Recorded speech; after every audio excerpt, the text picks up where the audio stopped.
Welcome to latest வெட்டர்ஸ் garden. சென்னையில இருந்து நம்மளோட சப்ஸ்கிரைபர் ஒருத்தங்க வந்து ஸ்மால் சைஸ் சிக்கன் கேஜ் வந்து ஆர்டர் பண்ணியிருக்காங்க. இந்த கேஜ் வந்து பார்த்திங்கன்னா அரைக்கார ஜிஐ மெஷ் வச்சும் கூலிங் ஷீட் வச்சும் மேக் பண்ணியிருக்கு.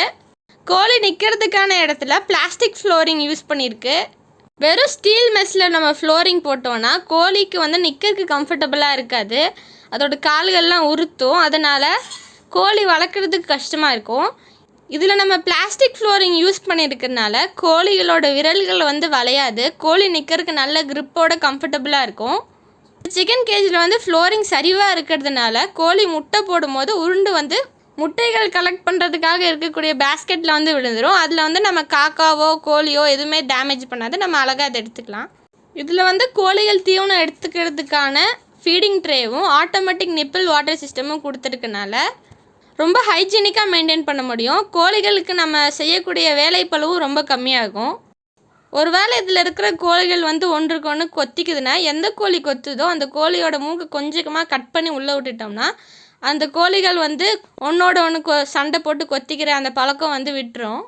ஒரே பேட்சில் பொறிச்சு ஒன்றாவே வளர்ந்த கோழியை நீங்கள் வந்து இந்த சிக்கன் கேஜில் விட்டிங்கன்னா கொத்திக்கிறது ரொம்ப கம்மியாக இருக்கும்.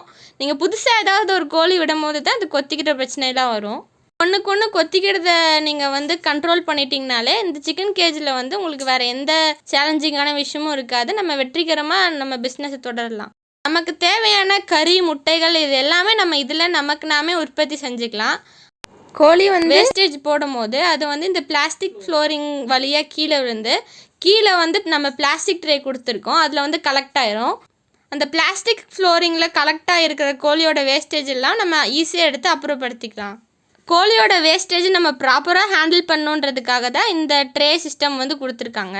இந்த ட்ரேயில் இருக்கக்கூடிய வேஸ்டேஜை நம்ம எடுத்து ஒரு இடத்துல போட்டு காய வச்சு அதை எடுத்து நம்ம ப்ராப்பராக ஸ்டோர் பண்ணி வச்சுக்கிட்டோம்னா செடி மரம் இது எல்லாத்துக்குமே நம்ம இந்த உரத்தை எடுத்து யூஸ் பண்ணிக்கலாம். அப்போ நமக்கு வந்து செடிகளுக்கு நம்ம உரத்துக்காக செலவு பண்ணக்கூடிய அமௌண்ட்டையும் இது வந்து சேவ் பண்ணும். இந்த கோழியோட வேஸ்டேஜை எடுத்து நம்ம செடிகளுக்கு கொடுக்கும் போது செடிகள் உடனே துளிர் விட்டு உடனே பூத்து காய்க்கிறத நாங்கள் எங்கள் சொந்த அனுபவத்தில் பார்த்துருக்கோம். செடியோட வளர்ச்சியை பொறுத்து நம்ம இதை அளவாக பயன்படுத்தணும். செடிகளுக்கும் மரங்களுக்கும் இது ஒரு பெஸ்ட்டான உரம். நம்ம கடைகளில் பழங்கள் வாங்க போகும்போது கிடைக்காத வித்தியாசமான பழங்களோடைய பிளான்ஸ்லாம் உங்களுக்கு வேணும்னா ஸ்க்ரீனில் தெரிகிற நம்பருக்கு காண்டாக்ட் பண்ணுங்கள். எங்களோட வாட்ஸ்அப் கேட்லாக் லிங்க் வந்து உங்களுக்கு சென்ட் ஆகும். அதில் வந்து நிறைய வித்தியாசமான எக்ஸோட்டிக் ஃப்ரூட் வெரைட்டிஸோட பிளான்ஸ் எல்லாமே ரொம்ப சீப்பான ரேட்டில் லிஸ்டிங் பண்ணியிருக்கோம். நீங்கள் போய் செக் பண்ணி பாருங்கள்.